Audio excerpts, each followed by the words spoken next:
জান্নাতি আর জাহান্নামী মানুষের মাঝখানে একটা প্রাচীর আল্লাহ বানাবেন। কিছু মানুষকে আল্লাহ ওই জায়গায় দাঁড় করিয়ে রাখবে। জয়পুরহাটবাসী দেখেন তো আপনি ওখানে দাঁড়িয়ে আছেন কিনা। নবীজি প্রশ্ন করলেন, সাহাবীরা তোমরা কি জানো এই প্রাচীরে আল্লাহ কাদেরকে দাঁড় করিয়েছে? বলে না, এই মানুষগুলো তারা যাদেরকে আল্লাহ জান্নাতে দেবে না, এমনকি এই মানুষগুলোকে আল্লাহ জাহান্নামেও দেবে না। সাহাবী আবু দারদা প্রশ্ন করলেন, ইয়া রাসূলুল্লাহ, এই মানুষগুলোকে আল্লাহ জান্নাতে দেবে না কারণ কি? নবীজি বলেন, এদের সব কিছু ভালো ছিল, কিন্তু মা বাবার সাথে এদের সম্পর্ক খারাপ ছিল। জয়পুরহাটবাসী এটা রেকর্ড হচ্ছে, সারা দুনিয়া চলছে এখন। যত সন্তান আমরা আছি খুব ভালো করে শোনেন, আমরা কিন্তু 100টার প্রায় 90টা সন্তান জাহান্নামের দিকে, জান্নাতে আমরা যেতে পারবো না। একটা কারণে আমার মনে হয় আমাদের সবই ভালো, প্রায় আমরা মা বাবার সাথে সম্পর্ক ঠিক রাখতে পারি না। এটা সম্পর্ক ঠিক রাখা এবং তাদের পেছনে খরচ করা, তাদের সেবা করা, সাধ্য মতো তাদের খেদমত করা, এটা আমরা 100 জনের 90টা ছেলে মেয়ে পারছি না। পারি না যে সমস্ত কারণে, তার অন্যতম কারণ হচ্ছে 2টা। 1 নম্বরে আমাকে আমার মার বাবা ছোটবেলায় এই শিক্ষা দেয়নি যে আল্লাহর পরে তাদের স্থান। এই কথা বলবেন, আল্লাহর পরে যে মা বাবার স্থান, এই শিক্ষা যেখানে দেওয়া হয়, আমাকে সেই শিক্ষা আমার মা বাবা দেয়নি, এই জন্য আমি জানি না যে মা বাবা কি। 2 নম্বরে আমাদের দেশের শিক্ষা ব্যবস্থা যা আছে, সেই শিক্ষা ব্যবস্থায় মা বাবা সম্পর্কে বিস্তারিত আলোচনা নেই। কথা বলেন না? আপনি দেখেন 1 থেকে 5 পর্যন্ত গানের মাস্টার নিয়েছে, শরীর চর্চার মাস্টার নিয়েছে, অথচ একজন আলেম দিয়ে কোরআন হাদিস পড়াবে সেরকম আলেম 1 থেকে 5 পর্যন্ত আজও নেওয়া হয়নি। যিনি দায়িত্বে আছেন ডক্টর মোহাম্মদ ইউনুস, 2 নবীর নাম আপনার, মোহাম্মদ একটা, ইউনুস একটা, 2 নবীর নাম না? তা আপনি কার ইশারায় চলছেন আমরা জানি না, অন্তত নিজের নামটা তো ঠিক রাখবেন। 2 নবীর নাম নিয়ে বসে আছেন আপনি। 92% মুসলমানের দেশে একটা আলেম নিয়োগ দিতে পারেন না, আর আপনি নাচের মাস্টার নিয়েছেন।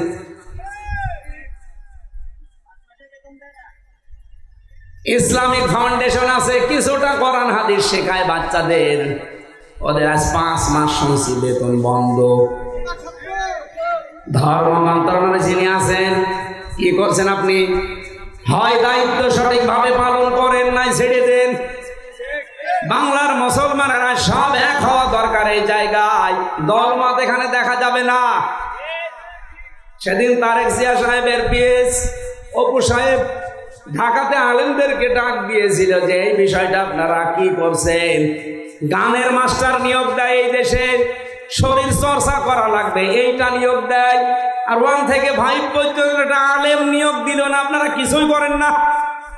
সুতরাং সবাইকে আজ এক হওয়া লাগবে, জামাত বিএনপি চরমনা এগুলো না, সব মুসলমান এখন এই মুহূর্তে দাবি তোলা লাগবে 1 থেকে 5 পর্যন্ত এই দেশে একজন মাওলানা শিক্ষক চাই। এই দাবি করেন কারা দেখেন? লিল্লাহি তাকবীর। এই দেখেন তো হাত তোলেনি কে?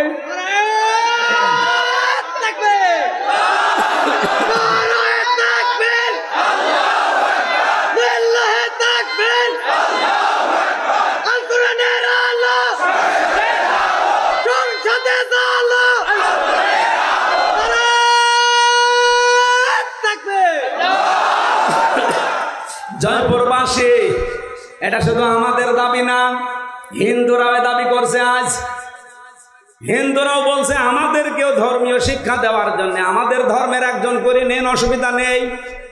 কারণ কোন ধর্ম মানুষকে খারাপ হতে শেখায়? বলেন বলেন। হ্যাঁ, আমাদের আওয়াজ হয়তো ডক্টর ইউনুসের কাছে পৌঁছাবে কি জানি না, কিন্তু আমার মনে হয় আল্লাহর আরশে পৌঁছে গেছে। ইব্রাহিম নবীর পক্ষে একটা ব্যাঙ ছিল, শুধু প্রসাব করেছিল। আল্লাহ তাকেও কবুল করে নিয়েছে, তার পোশাকও পাক করে দিয়েছে। আমরা যদি কোরআনের শিক্ষার পক্ষে হাত তুলেছি, কিয়ামতের দিন এই হাত তোলাটা আমার পক্ষে সাক্ষী হয়ে দাঁড়াবে। আপনি জাহান্নামে যাচ্ছেন শুধু এই শিক্ষাটা না থাকার কারণে। আজ 1 থেকে 5 পর্যন্ত পড়ার পরে অনেকে বৃত্তি দিত, আগে 8-এ বৃত্তি দিত, 100 মার্কের কোরআন হাদিস ছিল, কিন্তু এই জালেমা মহিলা আসার পরে 15.5 বছরে সেইটাও তুলে দিয়েছে। আমরা চাই আবার ওইটা পূর্ণ বহাল করা হোক, কারণ অনেক ছেলে মেয়েরা পরীক্ষার জন্য চাপে পড়ে হলেও পড়ে, কথা বলে না কেন? আর যদি ওইটাই না থাকে সিলেবাসে, ও পড়বে কি? ওদের যে 5 মাস বেতন দেয় না ইসলামিক ফাউন্ডেশনে, এর ভেতরে একটা দুর্বিসন্ধি আছে। এক লোক নাকি বউকে খুব পিটাতো, আর বউ এসে বলছে, তুমি যেভাবে পিটানি দাও আমাকে কি রাখবা না বাদ দিয়ে দিবা? ও বলছে, কিলের ওজন দেখে টের পাও না?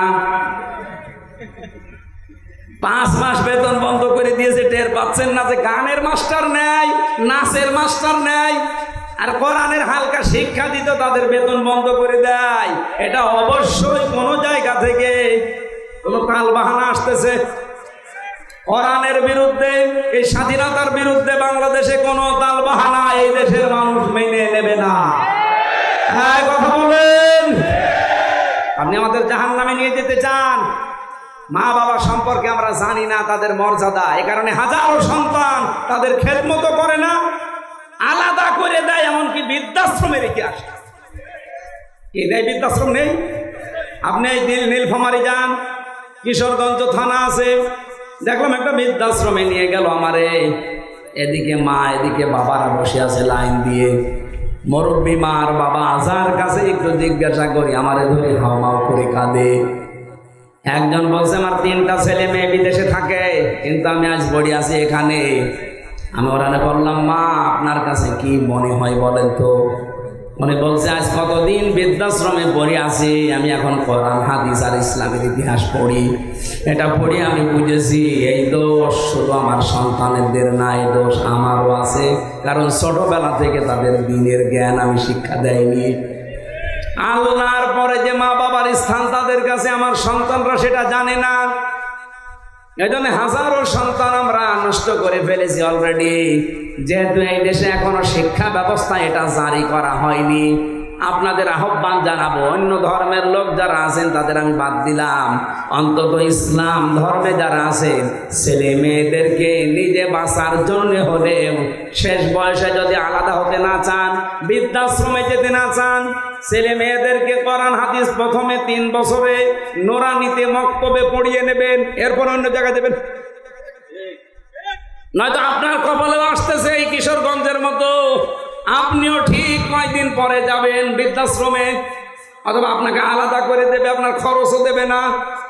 মা বাবার পেছনে খরচ করা নফল না ফরজ? খরচ।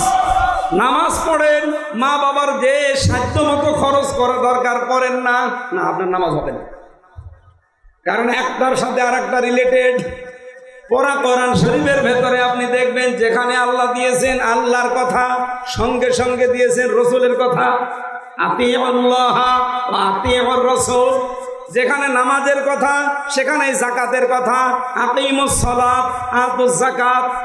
যেখানে আল্লাহর শুকরিয়া আদায়ের কথা সঙ্গে সঙ্গে মা বাবার শুকরিয়া আদায়ের কথা।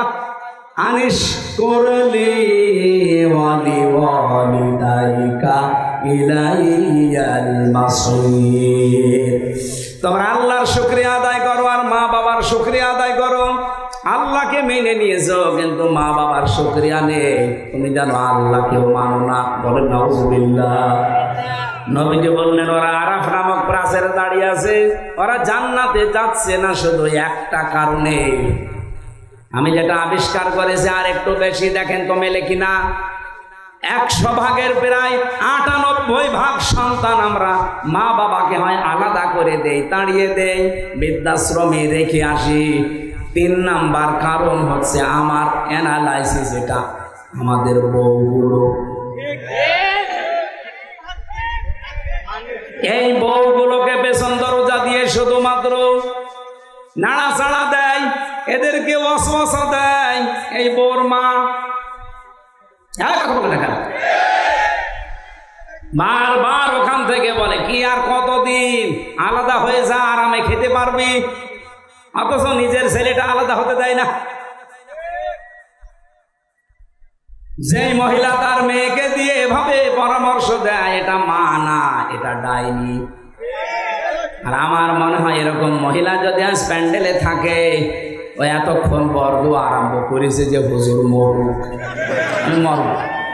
আমি মরব তাও বলবো, কারণ আপনাকে আমি ভালোবাসি, আমি দেখতে পাচ্ছি আপনি জাহান্নামে যাচ্ছেন, এমনকি আমাকেও ফেলে দিচ্ছেন। আপনার কারণে আজ হাজারো পরিবারে আমি দেখতে পাই তার সন্তান তার মা বাবার হক আদায় করার মন থাকে, তারপরও পারে না। এক কথা বলে না কেন? মায়ের সঠিক হক আদায় করতে গেলে বোর মন পাওয়া যায় না, আবার বোর মতো কথা চলতে গেলে মা বাবারও মন পাওয়া যায় না। সম্মানিতা মা বোন যারা এখানে বসে আছেন, যারা শ্বশুর শাশুড়ি, তাদেরকে বলছি, আপনি যে মেয়েটা পেয়েছেন এটাকে নিজের মেয়ের মতো যদি মনে করতে না পারেন, আপনার ইবাদত হবে না। কারণ এই মেয়েটা সব কিছু ছেড়ে দিয়ে আপনার পরিবারে এসেছে। আপনি নিজের মেয়ের কত ভুল হয়, দোষ হয়, মাফ করে দেন। আর অন্যের মেয়ে এসেছে, চুন থেকে পান ফুটলে ছেলের কানে কানে তুলে দেন। আপনি মা। খালি নামাজ পড়া, রোজা রাখার, কালো বোরকা পরা ইবাদত না। পুত্রবধূকে নিজের মেয়ের মতো উদার মনে ভালোবাসা, এইটাও ইবাদত। এরকম বউ শাশুড়ি কম না বেশি? নেই। কম মানে দুই একটা আছে, ইতিহাসের পাতায় পড়েছি। আশা করছি জয়পুরহাটে এরকম মহিলা তৈরি হবে না। সম্মানিতা মা বোনেরা, কি মনে করেন কোরআন হাদিস কি বোঝেন আমি জানি না। একটা মেয়ে লোক এসেছে আপনার বাড়িতে, তাকে আপনি নিজের মেয়ের মতো মনে না করতে পারেন, ছেলে বিয়ে দিলেন কেন? মনে মনে ভাবে যে ছেলে বিয়ে দিয়ে বৌমা দখল করে নিয়েছে। সব সময় বউকে ভালোবাসে। আরে মা, আপনার দর্শের দায় পড়ে থাকার কথা যে আমার ছেলে অন্তত বৌমা নিয়ে ব্যস্ত আছে, অন্য মেয়ের সাথে লাইন করে না। কথা বলে না কেন? সাহাবী প্রশ্ন করলেন, হে নবী, এই মানুষটাকে যে আপনি বললেন যে জাহান্নাম আল্লাহ দেবে না, কারণ কি? বিশ্ব নবী ওই দিন জানিয়েছিলেন এদের আল্লাহ জাহান্নামে দেবে না একটা কারণে, এই দুনিয়াতে এই মানুষগুলো ইসলাম কায়েমের জন্য আন্দোলন করেছে। জয়পুরহাটবাসী সারা পৃথিবীর মানুষকে জানাচ্ছে, যারা দিন কায়েমের জন্য জমিনে চেষ্টা করেন, আপনার পদ্ধতি ভুল হতে পারে, কিন্তু আপনার মন থেকে ইখলাসের সাথে যদি দিন কায়েমের জন্য চেষ্টা করেন, আপনার আর যাই হোক আপনি জাহান্নামে যাবেন না। কোরআনে কারিমের সূরা সফের ভেতরে দলিল আছে, হাল আদুল্লুকুম আলা তিজারাতিন তুনজিকুম মিন আযাবিন আলীম। এমন একটা ব্যবসার কথা বলবো যেটা করলে জাহান্নামে এই যন্ত্রণাদায়ক আযাবে যাওয়া লাগবে না। সেটা হচ্ছে আল্লাহ রাসূলের প্রতি ঈমান আনার পর জান আর মাল দিয়ে এই জমিনে দিন কায়েমের চেষ্টা করা। এই বাংলাদেশে যে ৭৩টা দল আছে, সবচাইতে বেশি ভালোবাসে আল্লাহ কোন দলকে?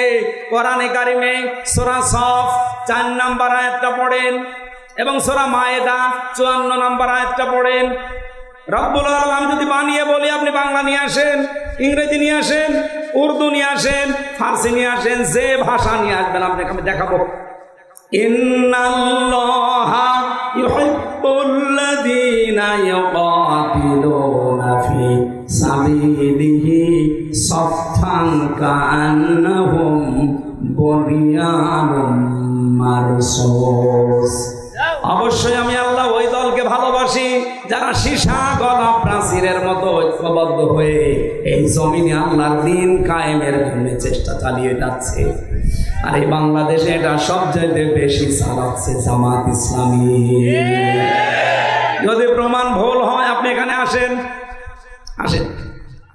যদি ভুল হয় আপনি বলেন যে না এদের দ্বারা এটা না, এরা দুনিয়া চায়। কে দুনিয়া চেয়েছে আপনি বলেন? মাওলানা মতিয়ার রহমান নিজামী মন্ত্রী ছিল, দুনিয়া চায়নি। ওনার এখনো ঘর হচ্ছে কাঁচা ঘর, মাটির দেওয়াল, চারিদিকে উপরে টিন। একজন মন্ত্রীর ঘর কাঁচা বাংলাদেশের ইতিহাসে এই প্রথম। এই কথা বললেন না কেন? সাতক্ষীরার মাওলানা রিয়াসাত আলী এমপি ছিল জামাতের কয়েকবার, এখনো পর্যন্ত তার বাড়িটা এই যে খেজুর গাছের পাতা দিয়ে ঘেরা। অথচ বাংলাদেশে বহু মানুষ আমি দেখি শুধু একবার চেয়ারম্যান হয় 5 তলা বাড়ি হয়ে যায়। বলেন, সেদিন বাইরের দেশে ছিলাম আমি, এক হোটেলে উঠেছিলাম, ওটা মনে হয় থাইল্যান্ডে না সিঙ্গাপুরে, যে কোনো একটা দেশে হবে, না মালয়েশিয়া। এই দেশগুলোতে যখন ঘুরতে যায়, মাহফিলে যায়, আমারে নিয়ে যায়, হোটেলে তুলে দেয়। হোটেল থেকে নিচে নামলাম, নেমে দেখে 2 জন বসে বসে চা খাচ্ছে আর মুখ নিচু করে আছে। আমি তো হালকা চিনে ফেলেছি যে সালাম দিলাম, আমার সালামের জবাবে তো বলবে যে ওয়ালাইকুম আসসালাম, না বলছো হুজুর আমরা আগেই পালিয়েছি। আরে ভাই, সালামের জবাব হচ্ছে আমরা আগেই পালিয়েছি, একটা কথা হইলো, বলেন তো ওয়ালাইকুম আসসালাম। বলছেন না, আপনি আগেই পালাইলেন কেন? আপনার না 620টা বাড়ি শুনেছি, আল জাজিরা রিপোর্ট দিয়েছে তার বাড়ি হচ্ছে বাংলাদেশ আর বিশ্বে মিলে 620টা, অথচ লোকটা একটা বাড়িতেও থাকতে পারে না, থাকে হোটেলে।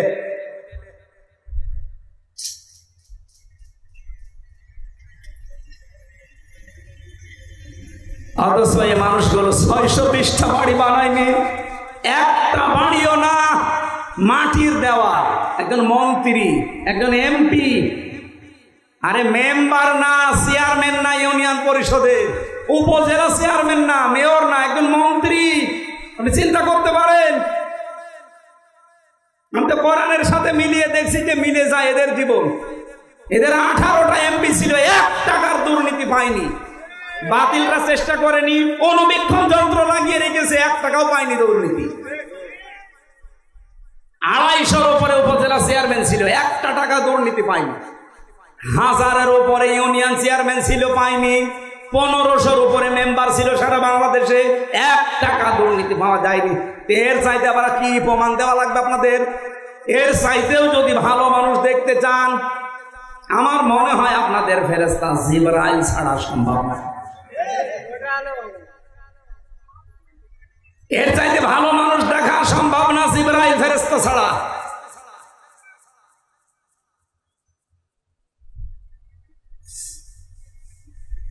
এজন্য গ্যারান্টি দিতে পারি আপনাদেরকে, সীসা গলা প্রাচীরের মতো আজ ঐক্যবদ্ধ হয়ে আল্লাহর এই জমিনটায় 56,000 বর্গ মাইলে দিন কায়েমের জন্য কাঁধে কাঁধ মিলিয়ে চেষ্টা চালিয়ে যাচ্ছে মন থেকে।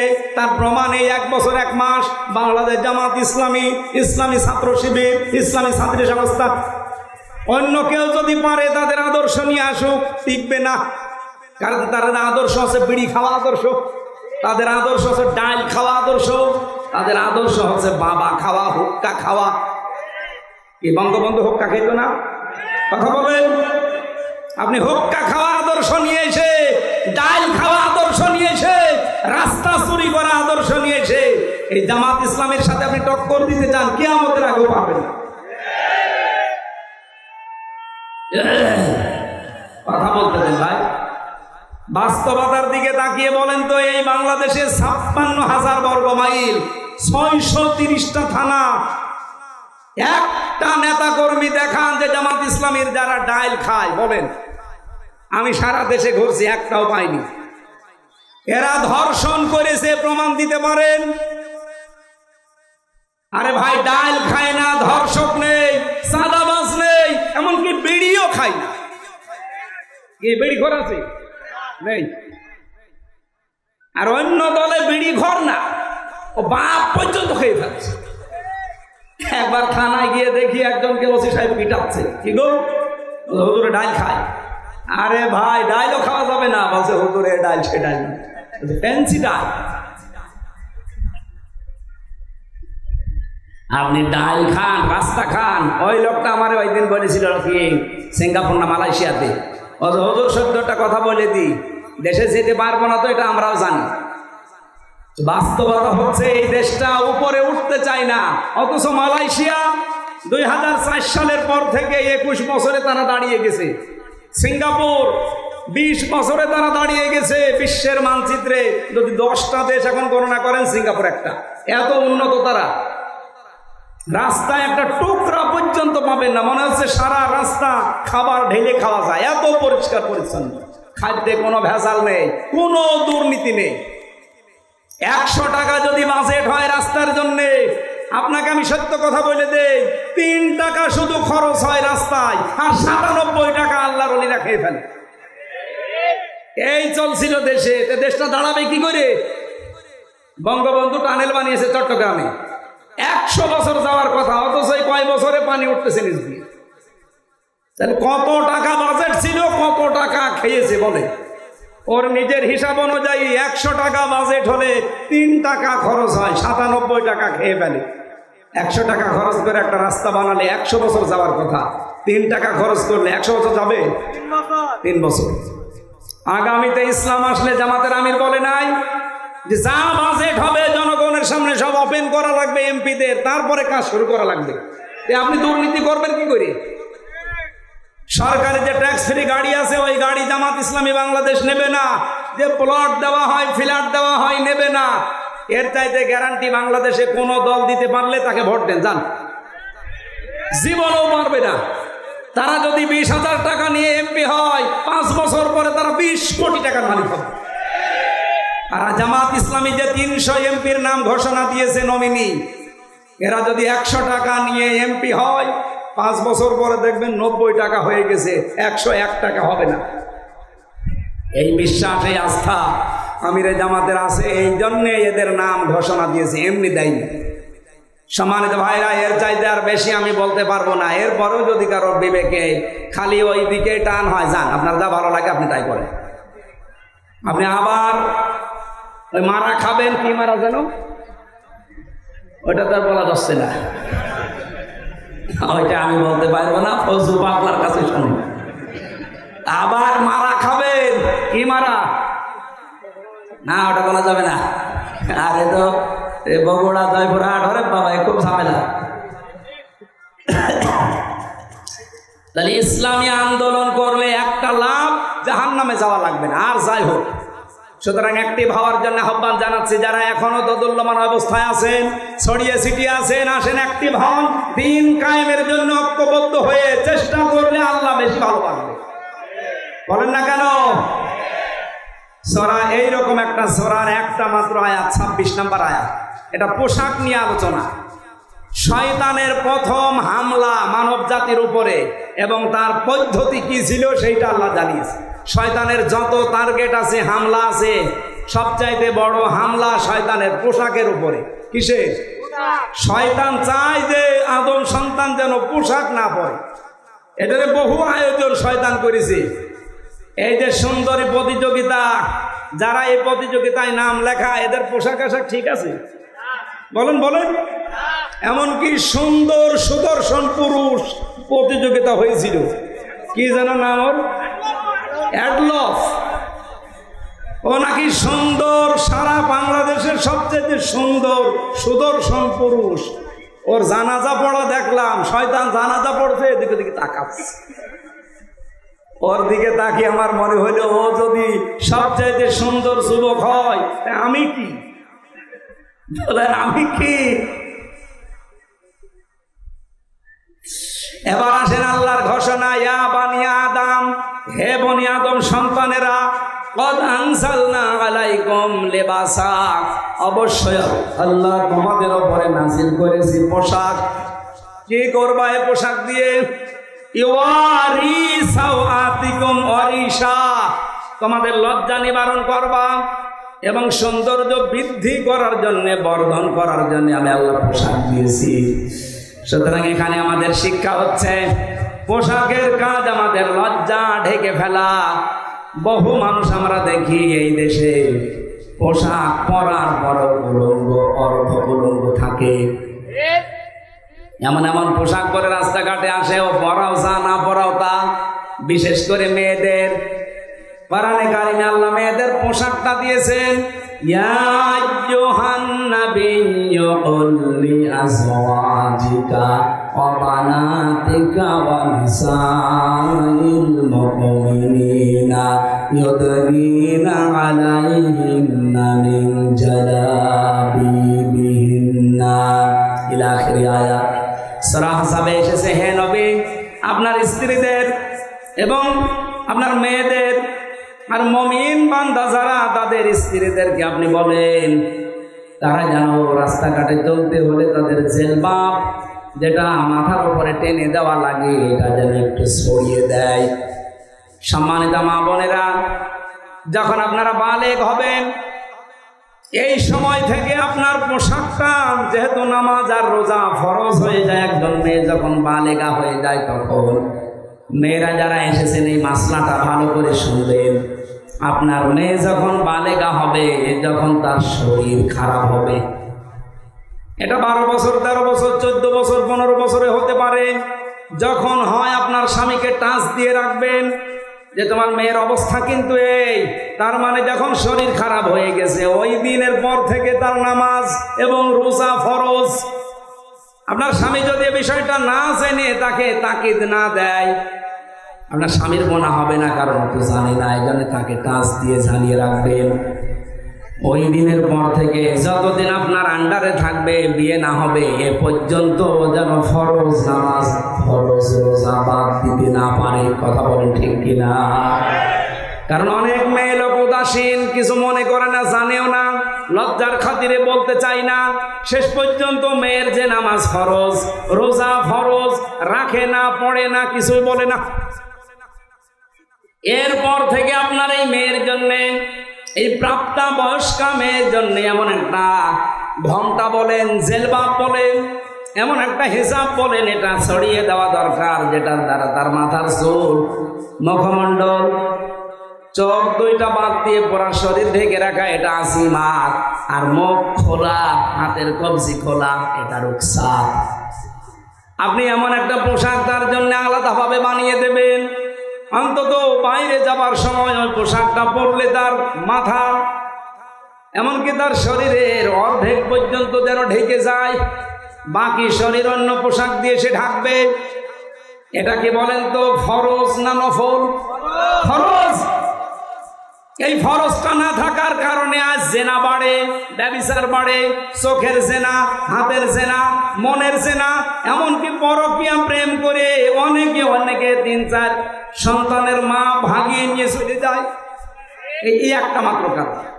পর্দা যদি আমরা সত্যি মেনে চলতে পারতাম, আল্লাহ কসম এই দেশে এত ধর্ষণের ঘটনা ঘটতো না।